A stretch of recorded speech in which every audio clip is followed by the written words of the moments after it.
What's the weirdest thing you've seen happen at a friend's house that they thought was normal? Story 1. When I was in high school, a friend invited me and two other friends over for dinner at his house.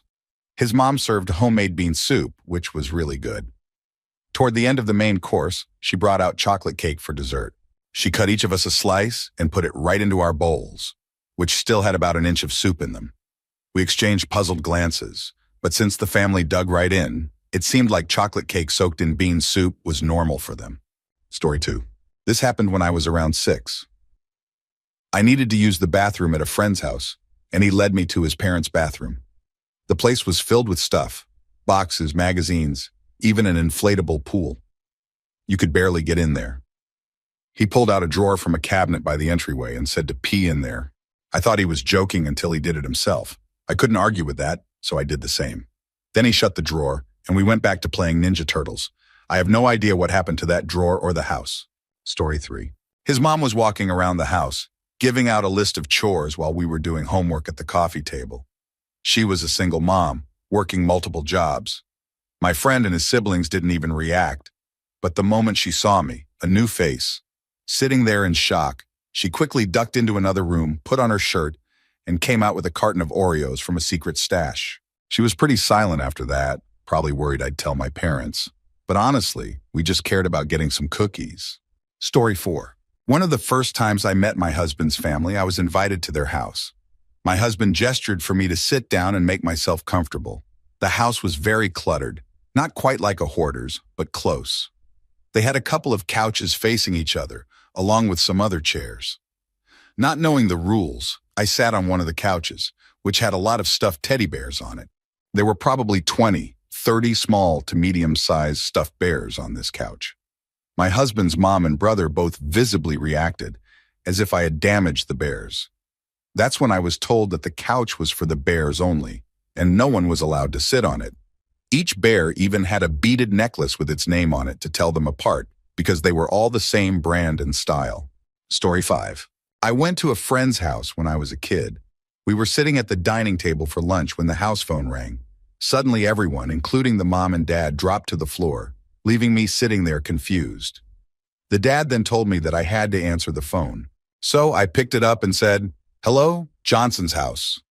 I handed the phone to the dad and everyone laughed. I was so uncomfortable. The next time the phone rang, I was the first to hit the floor, trying to fit in with this fun, loving family. I loved going over there. Story 6. When I was younger, my dad passed away, and my mom remarried and had 2 kids. I was moved into the basement, which was unfinished. I didn't think much of it at the time. I was only 10. My space was separated by a sheet from the laundry area. The basement had concrete walls, exposed wood beams, and cement flooring. I had a heater and a dehumidifier because it was cold and damp. When I used the heater, my parents would put up the sheet around my bed to heat the space faster. My friends weren't allowed over, and my siblings couldn't go into my room either. During family gatherings, I was told to go to the guest room instead of staying in my room while guests were there. I didn't think anything was strange, even though my siblings had fully furnished bedrooms with TVs and I was in the basement with sheets for walls and bathroom mats on the floor. I only realized how unusual it was when I was older. It turns out, the family vacations that I wasn't allowed to go on were paid for with the money I received from my dad's passing. When I found out, it messed me up a bit. But my siblings always defended my parents, saying we were raised well. Story 7. When I was younger, I was best friends with 2 brothers from Jamaica. One day, they invited me over to play Atari after we finished playing outside. We came home a few minutes after curfew, and their dad, who was calm at first, told us to sit in the living room. I sat there with my friends, and they were super quiet, which was weird. Then their dad walked in with a belt and disciplined them. I was so nervous because I thought I was next, but he didn't touch me. Afterward, he asked if I'd like some carrot juice, while my friends set up the Atari like nothing had happened. I sat there in shock, wondering what had just gone down. Story 8. I used to babysit for a family occasionally, and the kids would always ask for a cool cup. They asked for it constantly, but were too young to explain what it was. I finally mentioned it to their mom, and she started laughing. She cut the tops off some bell peppers, took out the seeds, and filled them with tap water. The kids went nuts over these cool cups like they were treats. It was really odd to me that drinking water out of bell peppers was such a big deal to them. Story 9. I celebrated Christmas with my high school girlfriend's family one year. When it was her mother's turn to open her presents, she unwrapped gifts from each of her daughters and finally one from her husband. Then her husband started pulling tiny hidden gifts from everywhere. Earrings from the couch cushions, necklaces, bracelets, candy, flowers, you name it. He must have had a dozen presents hidden all over the house. He had the biggest grin on his face the entire time. When he was done, he wished her a Merry Christmas, told her he loved her, and gave her a kiss in front of everyone. It was a wonderful moment, but it felt a bit strange to me. That display of affection made me realize I had never once seen my own parents show each other any kind of affection. I had never heard them say, "I love you" to one another. That's when it dawned on me. It was my family that was different. That experience taught me that being romantic and showing love is not only normal, but also admirable. Her parents were amazing people, and I'll always look up to them as role models. I hope they're still doing well. Story 10. My friend's dad convinced all the kids that the end piece of every loaf of bread was the best part. He also made a house rule that while hitting was forbidden, placing your hand on your sibling's shoulder and punching your own hand was acceptable. One time it was Noel's turn to get the end piece of the next loaf of bread, but when groceries came in, Tony took it instead. Noel was furious, but instead of hitting his brother, he followed the rule, putting his hand on Tony's shoulder and punching his own hand. Their dad also had a quirky hobby, collecting pipe organs. He had several electric and electronic consoles. At one point, I went on a trip across the country to help disassemble a full pipe organ and bring it back. They later rebuilt the organ inside a geodesic dome, so when you walked into their house, it was like living inside a musical instrument, with pipes on the walls and a console in the living room. Story 11. When I was in 6th grade, I went to a friend's house after school. We arrived at her apartment around 3 p.m. and found her mom half-dressed, passed out with her head on the floor, one arm twisted on the coffee table, and her legs on the couch. The TV was blaring, and she didn't even notice we were there. I had no experience with anything like this, and although my friend was clearly embarrassed, I didn't really understand the full implications of what was happening. I just thought it was an odd place for a nap.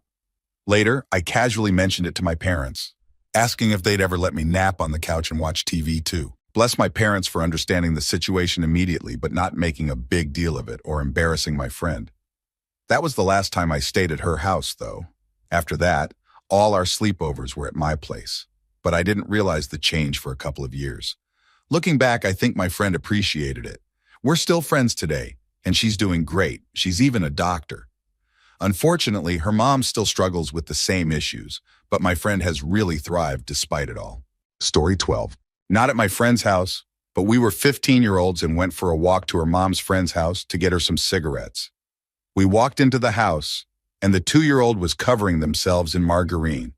The floor was covered in cockroaches, animal waste, used diapers, and trash. There was peanut butter on the walls and kitchen table. It was incredibly sad to see kids living in such dirty and disheveled conditions. The strangest part was seeing the toddlers smearing margarine in their hair, and no one caring. The rest was gross, but I'd seen that kind of living before. However, the total indifference toward a baby was something I'd never experienced. Story 13. Here's an I Was That Family story. My godmother, who was practically an aunt, ran a fairly successful daycare out of her home in the 90s.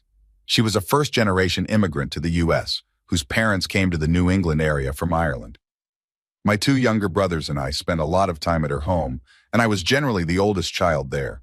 When I was about 8 years old, she started having me make her favorite drink, gin and tonic. She drank these all day while running her home daycare. By age 8, I knew how to mix cocktails, that forks were better for stirring than spoons, and that large plastic bottles of gin were cheap and low quality. This went on for years, almost daily, until my family moved out west. My godmother kept her daycare running until she passed away, likely from health problems related to alcohol. I was 15 when she passed, and I'm in my 30s now. I honestly went most of my life thinking nothing of it until I became a father a couple of years ago. At that point, I thought, how did anyone let her run a daycare?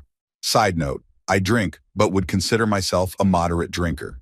That being said, I could never stomach the thought of gin and didn't try it until I was 30.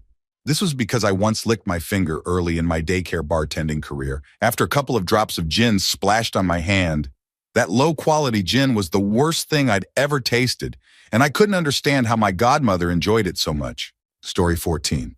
My family was very comfortable, and my mom always babysat a lot of kids from around the neighborhood. Basically, her place was just where the kids hung out. Once, there was an emergency with my dad, and my mom really needed someone to watch me overnight. I ended up staying with one of the families she babysat for. They were really nice people, and I was close friends with their kids because they were at my house every day. It was a new experience, though. Yes. This was the first time I'd ever seen people living in real poverty. I was kind about it and didn't say anything, but parts of it were a real shock to me. The toilet didn't work, but they had continued to use it to the point that it was piled up to the seat. We had to unscrew the light bulb to turn off the lights because the switch would shock you if you touched it. I felt really bad for them. It was a real eye-opener for me as a kid, and it gave me a much better understanding of why my mom babysat and fed all those kids. Story 15. When I was in about first grade, my best friend at the time had a lot of temper tantrums. We were having a sleepover, and I fell asleep in her bedroom. In the middle of the night, I woke up in a different bed with her father. I was so confused, but he explained that she had a temper tantrum, and her mom went to sleep in her bed with her, so they moved me to the guest room. I was young and didn't understand that it wasn't normal for him to sleep in the same bed as me. I told my parents when I went home the next day, and they were extremely concerned, asking me if he touched me, etc. I was very confused because my pure innocent mind didn't understand that concept. Now, as an adult, I think, why didn't they just move me to the other room? Why did the dad have to get in bed with me? They were truly good people, and nothing happened. But it was still strange. Story 16. There was this eccentric lady who was our neighbor when I was a kid. We lived in a small town that still had party lines, even in the early 90s. And unfortunately for us, we were on her party line. She was rude and always hogged the phone. Anytime she'd be on a call, which was often, and you tried to pick up the phone, she'd yell at you to hang up. Yet if you were on the phone and she wanted to use it, she'd interrupt your conversation and demand you hang up so she could use it. I never understood why we tolerated it. Her son was in my class at school. She was also very strict about her religious beliefs and didn't believe children should have toys. They could only play outside, never inside. Because of that, her son would always come over to our house to play. And of course, we never told on him. His mom was not just rude on the phone, but also in person. You could tell just by entering her house. She was a very unpleasant and unhappy person, and I honestly cannot remember a single kind word she ever said to anyone. No one liked her at all. Story 17. My friend invited me for a sleepover, and the next morning we were eating and talking with her mom. Her mom asked if she wanted to prank her dad again, and my friend was all, yes, he was so mad. I thought they might have done something harmless, like swapping shampoo with something else, so I hesitantly asked what they did last time. It turned out they had tied a string around his waist while he was passed out from pain medication, then woke him up by tying the string to the bedroom doorknob and slamming the door. My friend was a 9-year-old girl, and her mom got her involved in that. Doing it at all was wrong, but involving a kid? They assured me they messed with him like that all the time, and it was fine. I quickly decided to never stay over again because I did not want to know what other strange pranks they might pull, or what else I might accidentally witness. Story 18. Back in high school, I had a friend whose mom seemed super laid back. She would let us come over to smoke, drink, and hang out. At one point, though, things got really awkward when one of the other guys in our friend group started dating the friend's mom. The guy who was involved with our friend's mom started acting really aggressive and began bossing the kid around just because of the situation. It was definitely strange, but no one did anything about it. The other friends in the group would tease the mom's son about it, but that's as far as it went. Story 19. I invited a few people over for my 10th birthday party, and the plan was a sleepover with video games and board games. It sounded great to my nerdy friends and me. The day of the party came, and one of my friends got dropped off by the school bus with me. We walked inside, and there was no pizza yet, and the cake hadn't been picked up. I asked my dad, and he started yelling that my mom would pick them up on her way from work. She wouldn't be home until 7 p.m. at the earliest, and my friends were arriving around 4 p.m. After my friend and I left the room, he, let's call him Mark, not his real name, asked me if something was wrong and why my dad was so mad. It was normal for him to be that angry when he forgot something. The rest of my friends arrived around 4 p.m. Friends Bill, Bob, and Frank, not their real names. I offered them fruit snacks and told them the pizza should arrive around 7:30 p.m. We were taking turns playing Gran Turismo 4 when Bill asked if my parents were home because he wanted to meet them. I told him my dad was home but was sleeping since he gets up really early, which was a lie. He was taking his medicine, which I later found out was heroin, and would be occupied for a while. I also said my mom would be home around 7 p.m., which was true. The lie seemed to work, and we continued playing games. 8 p.m. rolled around, and my mom got home, but she didn't have any pizza or cake. I greeted her when she came into the living room. She asked if we had already eaten the pizza and cake, and I told her that Dad said she'd be picking them up. She asked where my dad was, and I told her he was in their bedroom. She said she'd be right back and went to their room. It wasn't long before we could clearly hear them yelling at each other. I noticed the arguing was making my friends uncomfortable, but I was unfazed. It was at that moment that I realized what was happening in my home wasn't normal. I felt awful. I told my friends my parents would likely be arguing most of the night, and if they wanted to go home, I'd understand. They all wanted to go home. Because of the layout of the house, the kitchen was closer to the bedrooms than the living room, and that's where the phone was. So I went with each of my friends to the kitchen so they could call their parents to pick them up. The front door was even closer, so they left quickly. Each friend took turns calling their parents, and I had to talk to Frank's parents for him since he was too shaken by what was happening. All the parents arrived within an hour to pick up their kids. Mark was the last to be picked up, and he asked if I wanted to hang out at his place for the night. I told him that if my parents found out I left without telling anyone, especially if I didn't leave a note, they'd be even angrier.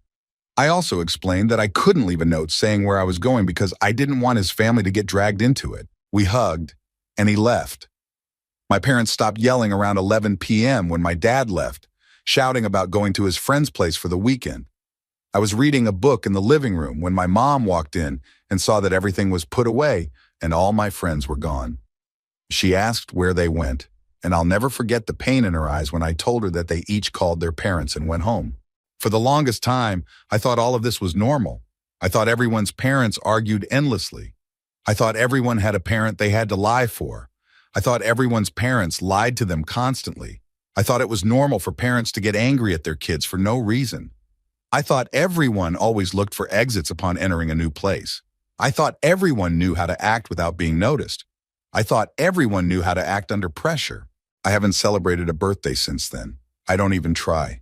I feel no motivation to celebrate, as it only reminds me of that time and other awful things that happened around then. I'm still friends with Mark to this day. He's one of my only friends, and by far my closest one. Story 20. I went to a sleepover at this girl's house, and her mom was obsessively taking pictures of us all night. At one point, we were watching a movie, and my friend passed out. Her mom, I kid you not, pulled out a huge newscast-type heavy-duty camera and started recording her daughter sleeping for a solid 5 minutes. I have trouble sleeping, so that night when we kids went to the bedroom to sleep, I was on the floor, just staring at the wall in the dark. I was facing away from the door, lying on my side. I heard the door creak, then footsteps, and suddenly the room lit up with a flash. I got up just in time to see the door close. I know it was her mom taking pictures of us. The weirdest part to me was that it happened at about 3 a.m., meaning the girl's mom either had an alarm set or just stayed up that late waiting. Story 21. Scene, small southern town. When I was around 10, 12 years old, a friend hosted a big sleepover for our group. There were probably 12, 15 of us, mostly jock preppy types, future frat boys, upper middle class kids with a few rich ones mixed in. The host was the stepson of a chiropractor, and his mom had a certain reputation before we even knew what that meant in the early 90s. Anyway, we started to arrive, messing around and planning some mischief for the night. The host assured us we could do whatever we wanted because his mom and stepdad were going on a nighttime bike ride. Well, that's not what happened at all. The parents came out dressed in full leather gear. The stepdad didn't have his helmet fully on, but the mom was being led by a leash right in front of us. He said a few words, told us to behave, and then led her to the car and drove off. After a moment of stunned silence, we had a big group discussion about what we had just seen. The host, who thought it was perfectly normal, told us it was just a biking thing. We didn't know everything, but we knew enough to be skeptical of that explanation. Still, about half an hour later, we put it behind us and went on with playing night games outside like nothing had happened. Story 22. Growing up in rural East England, I had a friend who lived on a working farm. They had the stereotypical big English farmhouse, a lovely old place with no flat floors or straight walls anywhere. Downstairs, the layout was quite interesting. They had a room that was almost hidden away, one you could easily miss unless you knew it was there or noticed it from outside. This room, which I only went into once or twice in many years of friendship, was their Christmas room. It had decorations up all year round. Whenever they bought presents during the year, they'd wrap them and just leave them in the room until Christmas. It was amazing, really. A whole room dedicated to Christmas. Often when Christmas came around, they'd forgotten what some of the gifts were that they had bought for family members, which added an element of surprise. Story 23. When I was 15, I participated in a nature program over the summer. I became friends with one of the girls there, and we hit it off really well. When we found out we lived near each other, she invited me over for a sleepover. Her family seemed nice and everything was fine until later on. I needed to use the bathroom, so I asked where it was. Her mom mentioned they were having some trouble with the toilet. I didn't think much of it until I went in and saw the toilet. It didn't work at all. They just had a plastic bag in it. There was so much waste, including used pads, and it was just sitting there for everyone to see. I almost gagged. I don't know how long they had kept the bag there, but the smell was terrible. The worst part was that everyone in the house acted like it was completely normal. To this day, I never found out if it ever got fixed. Story 24. Does the most horrifically filthy place you've ever seen count as weird? A friend I'd known since middle school invited me to visit him about 6 years after we graduated. He was living with someone, and they had a child. They all lived in a small 2-bedroom place. As soon as I arrived, the smell hit me at the door. The carpet was once shag, but had been matted down into grime. The kitchen had a sheet over the doorway, and when I walked in, I couldn't believe my eyes. Every surface was covered with dishes, boxes, and old food. Everything was buried under thick, green, fuzzy mold. The sink had standing water with a layer of mold covering it. I was in there for about 4 seconds before I left. I made the mistake of asking to use the restroom. The sink, tub, and toilet were all black. The sink was stained from hair dye, and the tub was coated in filth and slime. The toilet looked just as bad. The space between the tub, toilet, and sink was crammed with what had once been towels, but they were now rotting, smelly lumps of horror. There was no way I was going to use that bathroom. Their poor child slept on a mattress on the floor in a nearly empty room with just a sheet and blanket. The hallway outside the child's room had a bare light bulb that was swarming with bugs. Yes, CPS was called about the situation. Story 28. I had a friend who lived on the 3rd floor of an apartment building. Instead of walking his dog like most people, he would lower it over the balcony on a leash and then hoist it back up. The dog had a custom-made body harness and loved every bit of it. Sometimes he would give the dog a little swing, and the dog would spread its legs out like Superman. And yes, the dog would stand by the balcony door when it was ready to go out. This same friend also had a pet robin. He found it injured as a baby and nursed it back to health, eventually letting it go back to the woods behind his apartment. For months, the bird would return to the balcony. With a distinct whistle, he could summon the bird for mealworms. It became his go-to move when impressing dates. Story 29. This was an adult friendship, but I've always thought it was strange. I went over to my then-partner's parents' house while I was getting to know him. His parents lived in a gated golf course community, a big, beautiful retiree house. I made dinner for us and quickly realized they didn't have a trash can inside the house. There was a small recycling bin in the pantry, a good 30 feet away from the stove, fridge, and sink, and 2 giant trash cans out in the garage. I asked him about it, like where was I supposed to put vegetable peels or food packaging? He fetched a grocery bag from the pantry, collected the waste, and then threw it away outside. There were also no trash cans in the bathrooms, which made me glad I didn't visit while I had my period. He said it kept things more sanitary, but all I could think was how much of a hassle it was to haul things out to the garage every time you needed to throw something away. Story 30. My friend's parents lived with the grandparents, and the grandpa had apparently suffered a stroke years ago. They kept him in a recliner in the front room with a steady stream of movies playing on loop. I went over for a sleepover, not knowing this, and not realizing that the only place for me to sleep was the living room. Apparently, Grandpa did not sleep in a bed and stayed in that recliner all night. Grandma would come out of her room periodically to change tapes. He'd grunt really loudly when one was over. All the kids acted like this was completely normal, and the adults made jokes about wishing they could be so lucky. I was around 8 or 9 at the time. They didn't have a phone, so I couldn't call home to be rescued, and I never went to another sleepover again. Story 31. I was sleeping over at a friend's house, and the whole place was a mess. It smelled like the concentrated essence of an ashtray. We went upstairs to make the bed, and there was this storage room with a mattress that had brown stains on it. She said I'd be sleeping on that. I thought she was joking, but she wasn't. She didn't give me any sheets or a pillow either, and there were mouse droppings on the floor. I was so shocked that I didn't say or do anything, but if it happened now, I'd definitely just go home. Another time, this same friend was complaining to me about how her parents didn't clean the kitchen very well. She told me her dad took the blender apart, and there was a lot of gross stuff underneath the cup. A while later, she invited me over for dinner, and I said I wasn't interested. When she asked why, I told her that what she had told me about the kitchen put me off. She was really mad at me, but I was like, "You were the one complaining about it, right? So you agree with me." Story 33. Some girls from my Girl Scout troop invited me over to their house to play. We were probably 8, 10 years old. They were 2 of 10 kids in the house. I was being raised by a single dad, so he was thankful for a little help, and I got to hang out with my friends. First, they told me all about the routines in their house: boy chores, girl chores, chores for the older kids, chores for the younger kids, and how they did homework. They were homeschooled. The weird part was when they asked if I wanted a snack. I love snacks, so I said yes. Their snack was literally an open package of raw ground beef that they each took a handful of to eat. I politely declined and said I wasn't hungry. After I told my dad about that, he never let me go back. Another family from Girl Scouts, who had only 3 kids, invited me over as well.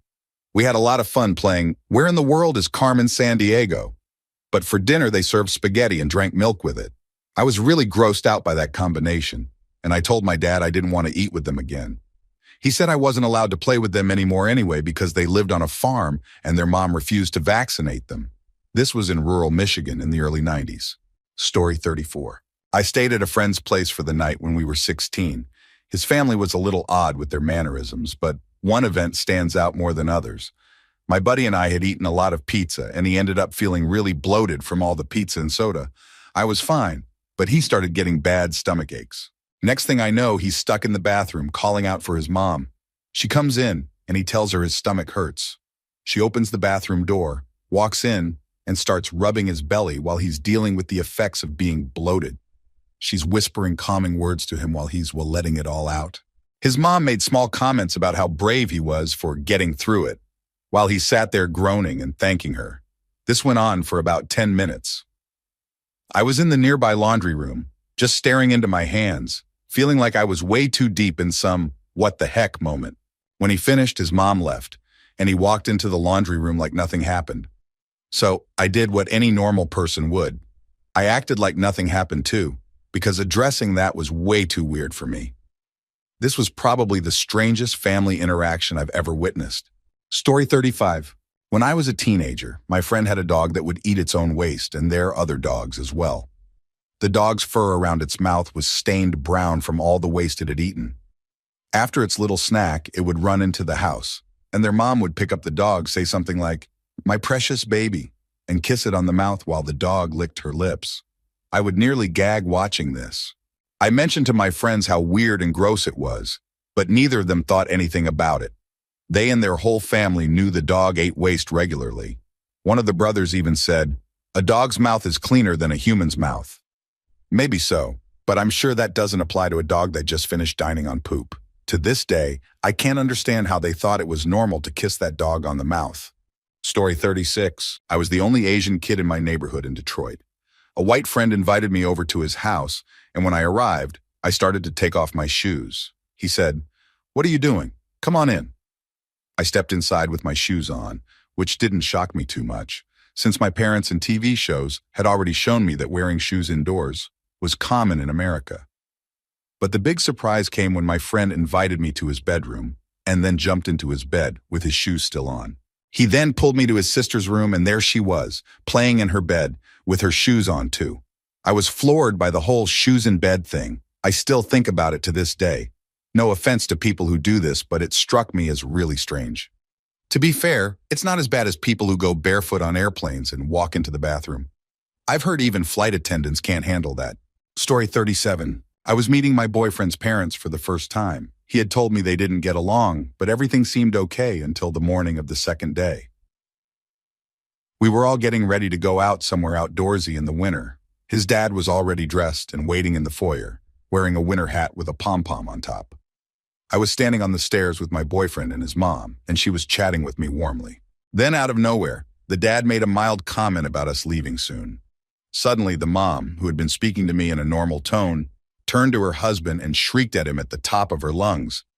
I don't even remember what she said, but she seemed murderously angry just because he mentioned we should probably leave soon.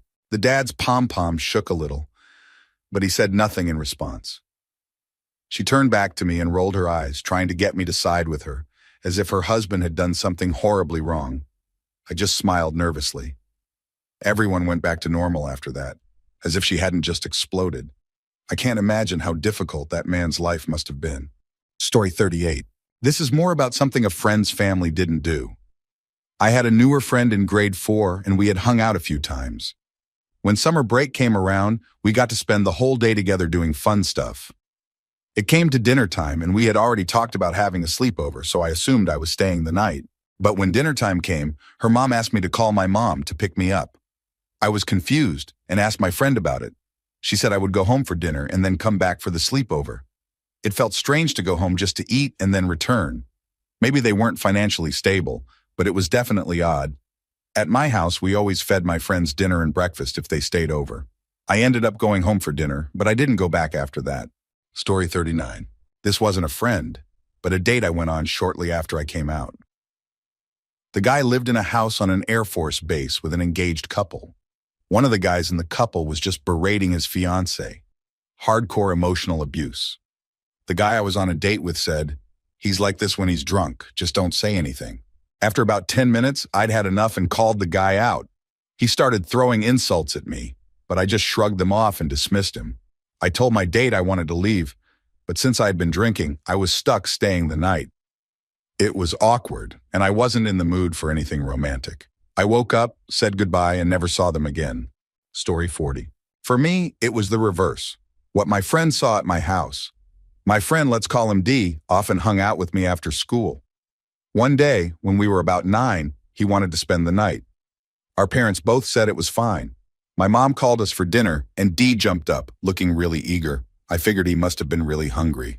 We went to the kitchen, and my mom handed him a plate with some pizza on it.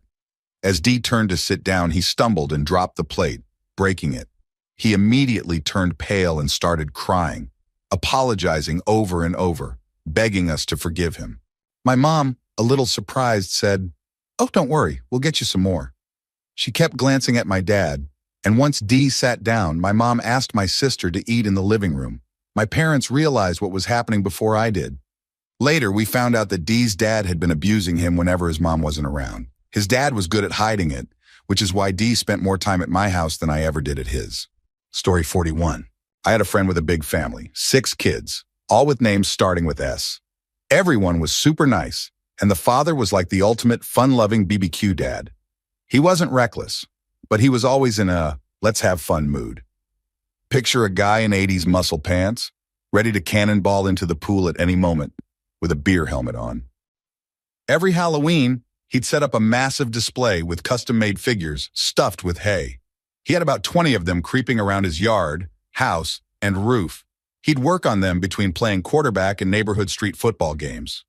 The guy was always in action. One day, my friend and I were hanging out in his driveway, trying to figure out what to do, when his dad came up and handed me a giant novelty cup filled with Coke and ice. I didn't ask for it, but I said thank you and took a sip. I was unsure of what to do with it, so I set it down. Then my friend's dad handed the cup to my friend, who took a sip and passed it back to his dad, who then handed it back to me. We stood there for 10 minutes, passing this giant cup around, taking turns drinking. It wasn't harmful or anything, but I've thought about how weird that was for over 20 years. I've always wondered if it was strange because my family barely talked, or if they were the odd ones for assuming I'd know to pass the cup around. Or maybe we're all just a little weird, and I should stop overthinking it. Story 42. My story is about something that was, in fact, normal, but felt very different to me. I was in foster care for about a year and a half between ages 12 and 13. During that time, I managed to make one good friend. At school, I stood out for being a bit odd and for wearing old, ratty clothes, even though my foster mom wanted to dress me up in pretty and girly outfits. I had a hard time with friends, but me and Dee became pretty close. She lived in my subdivision, so I spent a lot of time at her house.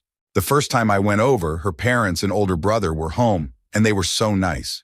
Her dad was fully dressed, not walking around in boxers like my foster family did, and they were kind to one another. They made friendly jokes, but nothing mean, and they didn't shout, slam doors, or yell across the house like I was used to. They had game nights, movie nights, and sometimes we'd just sit and read together in the living room with her parents. It was such a change from what I was used to, and it was really nice. It felt like a whole new experience, one that was actually normal. Story 43. My dad was friends with a man I can only describe as some kind of mad scientist. His entire house was filled with industrial equipment. He didn't have normal furniture, just lawn chairs and stools. The house smelled like oil and burnt metal, and he drank some kind of silver liquid that was turning his skin blue. He had refrigerators full of rock samples and beakers, an incubation chamber with gloves built into the side, centrifuges, and all sorts of things I couldn't name. He said he invented anti-gravity back in the 70s, but the government classified it and ruined him to keep him quiet.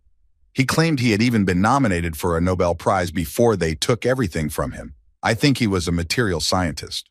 In his backyard, he had a giant floating disc, like a huge 12-foot hockey puck, with a filthy rubberized exterior. When it wasn't hovering, it weighed a ton, but when he flipped a switch on the control arm, it would float up silently. I saw him move it around his yard and lift it about 20 feet off the ground. I always figured it was some kind of maglev technology, but I've never seen maglev lift anything 2 stories high. He was trying to build a fleet of these discs to fly into the Pentagon, but he couldn't figure out the guidance system. Something about line of sight and sustaining the field. I never really understood what he was talking about. He passed away about 10 years ago, and I've always wondered what happened to that disc. Story 44. This wasn't exactly a friend, but a fellow student. She always had a bit of a messy look. I went over to her and her ex's maisonette. They still lived together even though they had broken up over a year ago. For a project we had to work on. Cat poop. Everywhere. They had one cat in a litter box, but they let the cat poop all over the place and didn't clean it up. As we walked up the stairs, I noticed cat poop in the corners and even smeared across one of the steps. She just stepped over it like it was nothing. When we got to her room, I immediately saw more cat poop on her bed. I asked her why she didn't clean it up, and she said, "I don't have time for that." Coming from a very clean household, all I could think was, "Get out of here." I made up an excuse, said something came up, and left. The next day at college, I told her I was worried about what I saw. I asked when was the last time she cleaned her bed, and she told me her mom came by every couple of months to do the cleaning. I told her it wasn't healthy to live with months-old cat poop in her kitchen and bed, but she didn't care. Other students eventually talked about it behind her back. I avoided her after that because I didn't know how to handle her attitude. Looking back, I think she might have had Diogenes syndrome. Story 45. Our neighbor Ben kept venomous snakes in his house when I was a kid. Lots of snakes, some in buckets, some in cages, and other critters like squirrels too. He would invite us over to show off the things he'd caught in the woods. My dad thought it was cool, so I didn't realize how strange it was. One day, when my dad was at work and my mom was home, Ben came over in a panic. He had been bitten by a diamondback rattlesnake. We all rushed into the car and my mom drove him to the hospital. I'll never forget being in that waiting room. It felt like a scene from a movie. My mom was really upset. And when the doctor came out, the first thing he said was that there was nothing they could do for Ben.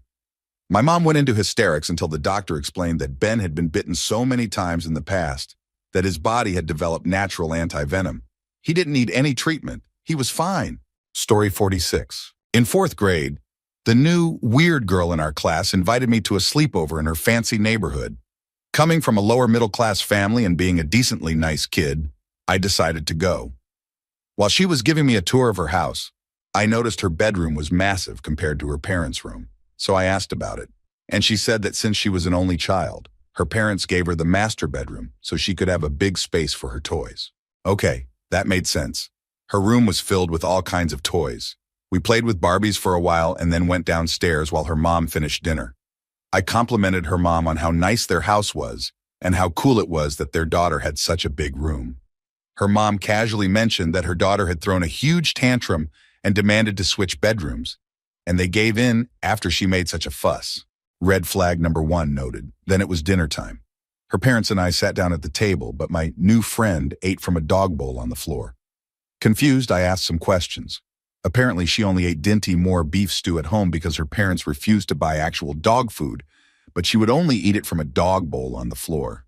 The entire dinner, her mom kept begging her to please eat some peas at the table with your friend. She just barked in response. And I guess that was her way of saying no because she never came to the table. After what still stands as the most awkward dinner I've ever had, my friend started bossing me around. She wouldn't let me touch her computer mouse when it was my turn to play with her Barbie makeover game, and she made me just watch while she jumped on the trampoline. We also played with her hamsters, but she insisted I handle them in a very specific way. When I didn't follow her instructions perfectly, she started screaming at me that I was doing it wrong. At that point, as a lone child in a house of chaos, I faked being sick in her ensuite bathroom, told her I was homesick, and called my mom at 2 a.m. to come get me. My mom arrived quickly and took me to the drive-thru at Crystal's, open 24/7, thankfully, where I spilled the entire story of what had happened. Story 47. I was maybe 14, 15, and a friend invited me to his dad's house after school to play some Halo 2 multiplayer. The dad wasn't home, but his girlfriend and her 11-year-old daughter were. After a while, the daughter came and sat next to the chair I was sitting in and started asking me weird questions, eventually asking if I had a girl I liked too, which my friend quipped, "Shut up, leave him alone, we're busy." So I just didn't answer. At some point out of nowhere, she crawls up on top of me and starts giving me a lap dance saying, "Do you like that, Daddy?" and making noises. I don't know what to say or how to react until a moment later my friend asks, "Hey, is she bothering you?" At this point, her face is very close to mine, like she's going to kiss me, and her mother, looking at us, says, "Baby girl, if you're bothering our guest, you need to get down, okay?" I then mutter something like, "Yeah, I'm trying to play a game." So she climbs down, goes in the other room, and me and my friend keep playing Halo like nothing happened, LOL. I haven't spoken to that friend in years, but the one time I asked him about it, he said, "Yeah, she does that. Next time you come over, just push her off if she does it again." I never went back there, LOL. I'm still shaking my head over it. I sometimes wonder what became of that 11-year-old girl, and I really hope she found a better way in life. Story 48.